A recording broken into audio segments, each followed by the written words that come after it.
ഈശോമിശിഹായ്ക്ക് സ്തുതിയായിരിക്കട്ടെ. വിശുദ്ധ മത്തായി അറിയിച്ച സുവിശേഷം 8-ാം അധ്യായം 2-ാം വാക്യം. കർത്താവേ, അങ്ങേക്ക് മനസ്സുണ്ടെങ്കിൽ എന്നെ ശുദ്ധനാക്കാൻ കഴിയും. കുഷ്ഠരോഗിയുടെ പ്രാർത്ഥനയാണ്. ഈ കുഷ്ഠരോഗി എപ്പോഴാണ് ഈശോയുടെ സന്നിധിയിൽ വന്ന് ഇങ്ങനെ പ്രാർത്ഥിക്കുന്നത്? വലിയ ജനക്കൂട്ടത്തിൻ്റെ ഇടയിലൂടെ അവൻ കടന്നു വന്ന് ഈശോയുടെ സന്നിധിയിൽ വന്ന് പ്രാർത്ഥിക്കുന്ന പ്രാർത്ഥനയത്. കുഷ്ഠരോഗിയെ സംബന്ധിച്ച് അവൻ ഒരിക്കലും പൊതുവഴിയിലൂടെ നടക്കാനായിട്ട് പറ്റില്ല. ജനങ്ങളുടെ മുൻപിൽ പ്രത്യക്ഷപ്പെടാൻ പറ്റില്ല. അവൻ മാറി നിൽക്കേണ്ടവനാണ്. ഈ മാറി നിൽക്കേണ്ട ഈ വ്യക്തി ത്യാഗമേറ്റെടുത്ത് തീവ്രമായ ആഗ്രഹത്തോടുകൂടി എന്തൊക്കെ പ്രതിസന്ധികൾ ഉണ്ടായാലും അവയൊക്കെ തരണം ചെയ്തുകൊണ്ട് ഈ ജനക്കൂട്ടത്തിൻ്റെ ഇടയിലൂടെ ഈശോയുടെ സന്നിധിയിൽ വന്ന് പ്രാർത്ഥിക്കുക. അവൻ്റെ ഉള്ളിൽ ഒരാഗ്രഹമുണ്ട്. എന്താണത്? തീവ്രമായ ആഗ്രഹം കേട്ടോ. അതെ, ഈ കുഷ്ഠരോഗത്തിൽ നിന്ന് എനിക്ക് മോചനം കിട്ടണം, എനിക്കും ഈ ജനത്തിൻ്റെ ഒപ്പം നടക്കണം, എനിക്കും ഈ ഭൂമിയിൽ സന്തോഷത്തോടുകൂടി ജീവിക്കണം. ഈ ഒരു ആഗ്രഹം അവൻ്റെ ഉള്ളിലുണ്ട്. ഈ ആഗ്രഹം തീവ്രമായതുകൊണ്ടാണ് ഈ എതിർപ്പുകളൊക്കെ അവഗണിച്ചുകൊണ്ട് അവൻ ഈശോയുടെ സന്നിധിയിലേക്ക് കടന്നു വന്നത്. പക്ഷേ അവൻ വന്ന് പ്രാർത്ഥിച്ചത് എപ്രകാരമാണ്? ഈശോയെ, എന്നെ ശുദ്ധനാക്കണമേ എന്നാണോ? അല്ല.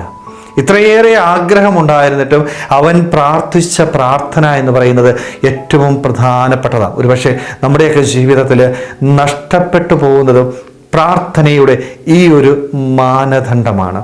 അവൻ പ്രാർത്ഥിച്ചത് എന്താ? ഈശോയെ, അങ്ങേക്ക് മനസ്സുണ്ടെങ്കിൽ എന്നെ ശുദ്ധനാക്കാൻ കഴിയും.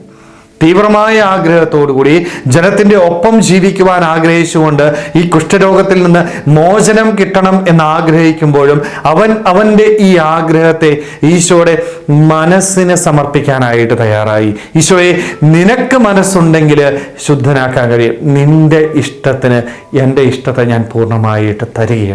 നമുക്ക് പറ്റുമോ ഇത്? നമ്മുടെയൊക്കെ പ്രാർത്ഥനയിൽ ഇല്ലാതെ പോകുന്നത് ഈ ഒരു കാര്യമല്ലേ?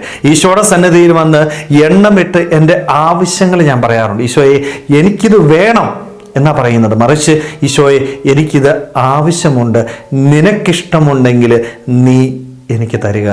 ഇങ്ങനെ പ്രാർത്ഥിക്കാറുണ്ടോ? ഇങ്ങനെ പ്രാർത്ഥിക്കണം എന്ന് ഈ കുഷ്ഠരോഗിയിലൂടെ ഈശോ നമ്മളെ പഠിപ്പിക്കുകയാണ്. ഈശോയുടെ പ്രാർത്ഥനയും ഇത് തന്നെയല്ലേ? ഗെത്സമനിയിൽ അവൻ പ്രാർത്ഥിക്കുന്നത് എന്താ? വേദനയുടെ ആധിക്യത്തിൽ രക്തം വിയർക്കുമ്പോഴും അവൻ അവിടെ ഇരുന്ന് പ്രാർത്ഥിച്ചു.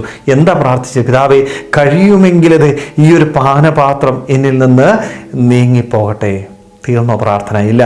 എങ്കിലും എൻ്റെ ഇഷ്ടമല്ല പിതാവേ, നിന്റെ ഇഷ്ടം എന്നിൽ നിറവേറട്ടെ. സ്നേഹമുള്ളവരെ, പ്രാർത്ഥനയുടെ ഈ പുതിയ മാനദണ്ഡം നമ്മുടെ ജീവിതത്തിൽ ഏറ്റെടുക്കാനായിട്ട് പറ്റണം. കുഷ്ഠരോഗിയെ പോലെ എല്ലാം ദൈവഹിതത്തിന് സമർപ്പിക്കാനായിട്ട് പറ്റും. നമുക്ക് ഒത്തിരി ആഗ്രഹമുണ്ട്, ഒത്തിരിയേറെ ആവശ്യങ്ങളുണ്ട്. പക്ഷേ ഈ ആവശ്യങ്ങളും ഈ ആഗ്രഹങ്ങളും ദൈവസന്നിധിയിൽ വന്നിട്ട് എനിക്ക് വേണം എന്നല്ല പറയേണ്ടത്. മറിച്ച്, ദൈവമേ, ഇവയൊക്കെ എൻ്റെ ആഗ്രഹമായി, ഇതെല്ലാം നിന്റെ ഹിതത്തിന് ഞാൻ സമർപ്പിക്കുക, നിന്റെ മനസ്സിലേക്ക് ഞാൻ സമർപ്പിക്കുക.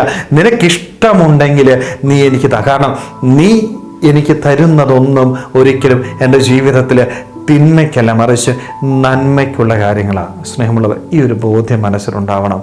ഇത് ഉറപ്പിച്ചാൽ മാത്രമേ ഇങ്ങനെ പ്രാർത്ഥിക്കാൻ പറ്റൂ. കാരണം തമ്പുരാൻ തരുന്നത് എൻ്റെ ജീവിതത്തിൽ എൻ്റെ നന്മയ്ക്ക് വേണ്ടിയാണ് എന്ന് അടിയുറച്ച് വിശ്വസിക്കുന്നവൻ എല്ലാം ദൈവകരങ്ങളിലേക്ക് സമർപ്പിക്കുവാനായിട്ട് തയ്യാറാവും. അതുകൊണ്ട് കുഷ്ഠരോഗിയെപ്പോലെ നമ്മുടെ ജീവിതത്തിലെ എല്ലാ ആവശ്യങ്ങളും നിയോഗങ്ങളും ദൈവസന്നിധിയെ സമർപ്പിക്കുവാനായിട്ട്, അവൻ്റെ ഹിതത്തിന് സമർപ്പിച്ചുകൊണ്ട് സന്തോഷത്തോടുകൂടി ഈ ഭൂമിയിൽ ജീവിക്കുവാനായിട്ട്, അങ്ങനെ അവനിൽ നിന്ന് അനുഗ്രഹങ്ങൾ നേടിയെടുക്കാനായിട്ട് നമുക്ക് ഓരോരുത്തർക്കും ആത്മാർത്ഥമായിട്ട് ആഗ്രഹിക്കാൻ പരിശ്രമിക്കുക. ദൈവം നമ്മളെല്ലാവരെയും സമൃദ്ധമായിട്ട് അനുഗ്രഹിക്കട്ടെ. ആമേൻ.